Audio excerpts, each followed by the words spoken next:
Hello, everyone, and welcome to another episode of our series, Dasher Stories, presented in partnership with DoorDash.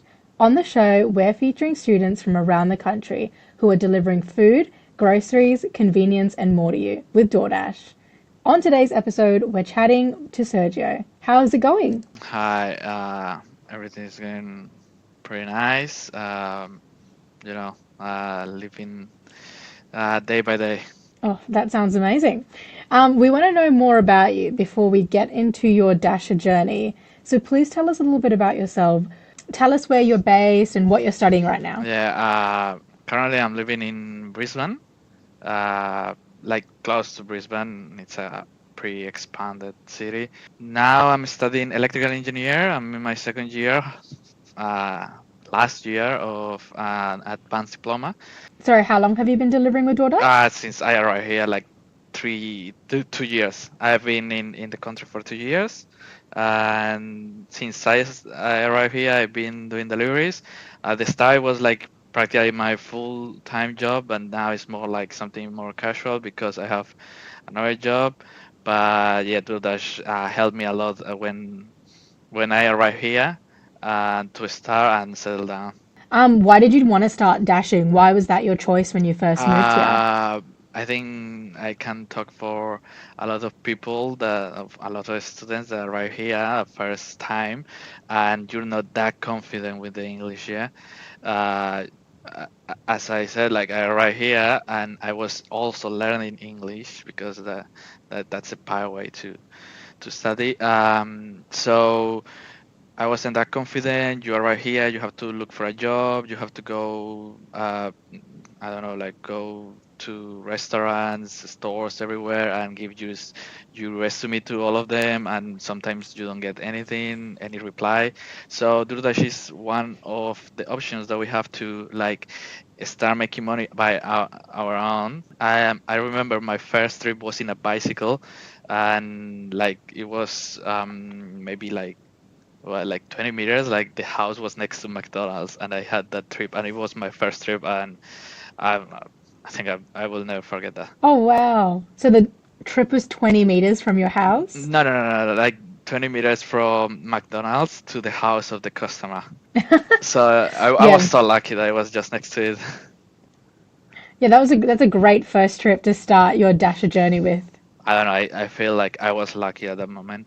I didn't have to ride my bicycles like really really long distance and like coming back and everything. So yeah, that was my first trip. And you said that your first trip was on a bicycle. Is that still your vehicle of choice, or have you No, decided to start dash? You've got something else now. yeah, of course. It's as I said, like when you start in this, you start seeing what's better for you in order to delivery and make more money. Um, I start after that. A relative lent me a car to start dashing, completely dashing, and it was a good help because I was like looking for a job also, like applying for different jobs. But wh- while you're applying for jobs, you don't have a full-time job or a contract anywhere. So the DoorDash is like the thing that keeps you like having an income during that time. And thanks to DoorDash, I could pay my motorcycle and my studies. So because in the motorcycle, I did DoorDash every single day. I love that. When you first started dashing, I want to know, was there anything that you learned that you found really valuable? Of course, I, as I said, I arrived here and I wasn't that confident with the English. When I was asking for delivery in the restaurants, like say not just showing the phone, it was like, hey, I'm here for a delivery, like trying to say it and saying the code or the name of the person, and then when I was giving the food to the customer, also saying like, hey, is you are, I don't know, X person, uh, here's your food, have a good night, have a good day, everything, like trying to have that small talk to the people and to get more confident with the language. Where did you say you moved from? I moved from Colombia. Uh, I moved as not as soon as, but I start making the process as soon as I turned 18. So I was just like fresh adult here in Australia, Yeah, and wow. yeah, it's been already 2 years, learning a lot of things, make some mistakes, and trying again. Yeah, fair enough. And when you first became a dasher, what was that like getting started? Did you find the process easy? Yeah, yeah, yeah. Yeah. It's pretty straightforward. They tell you everything, how to do it. Some um, images or pictures to help you to understand if you're not much like um, yeah, like familiarized with the app.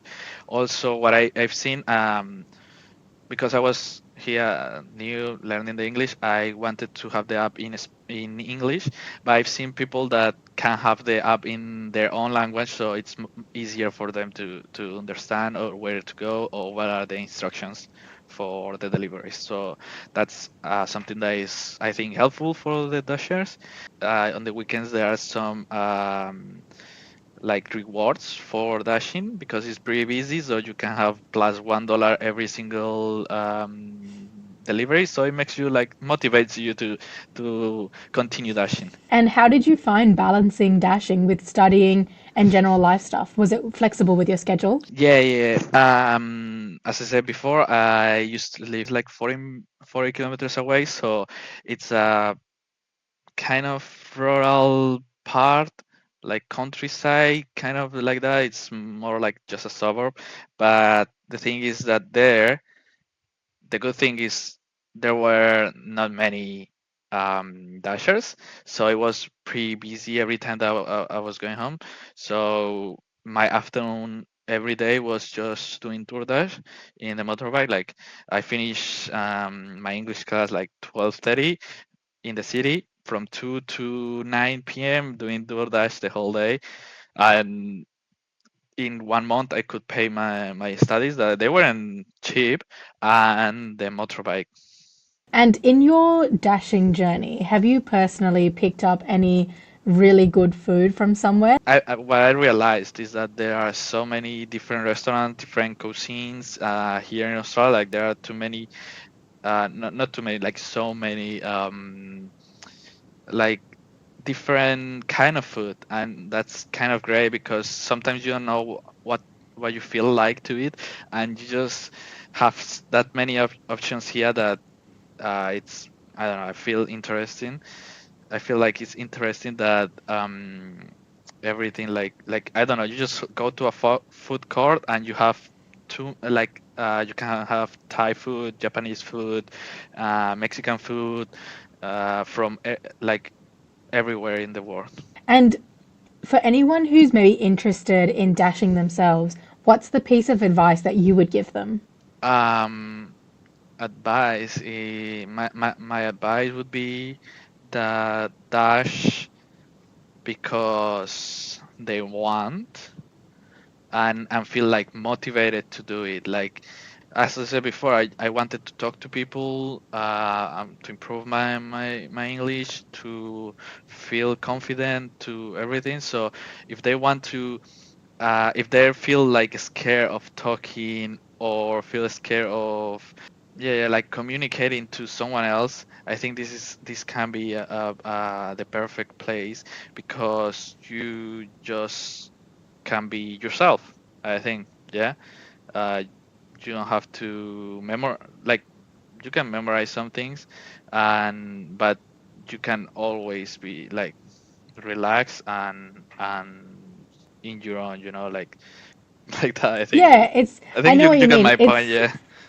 Yeah, it's like a great way of coming out of your comfort zone a Yeah. little bit, but with there not being so much pressure on the situation, right?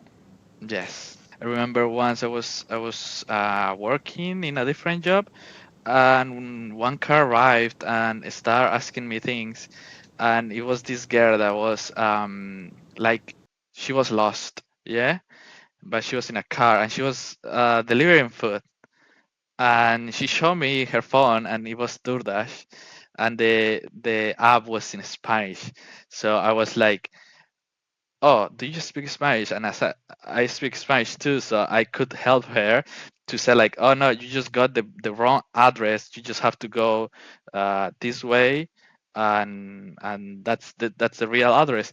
So like, I don't know. I think she was lucky that I was there and I knew her language too, because she was pretty lost, and like her English wasn't that good at the moment. Yeah, so you've kind of been through a bit of a journey as Yeah. like the yeah, you kind of were the, student in the beginning of DoorDash learning how the ins and outs, and now you're like the teacher. You can like mentor people who want to become dashers. Kind of, yeah. It's been a whole trip. In the good moments, bad moments, everything. I don't know. I really enjoyed doing it in my motorbike back in the time, like when I start, and when I needed, like, I used to do it as a full time job. I enjoyed it. I just have good memories. Going on my motorbike, just chilling, listening to music, and being nice with everyone that I was delivering food to. Thank you so much for spending your time with me today, and thank you to everyone who has tuned in into this episode of Dasher Stories. You can check out more episodes of our Dasher Story series on YouTube and on your favorite streaming platforms. And you can learn more about becoming a Dasher on our Dash Campus Hub on our website, studentedge.org. You'll also find all of our articles, videos, and more there. Have a great one, Sergio, and thank you. Yeah, thank you so much. Bye. Bye bye.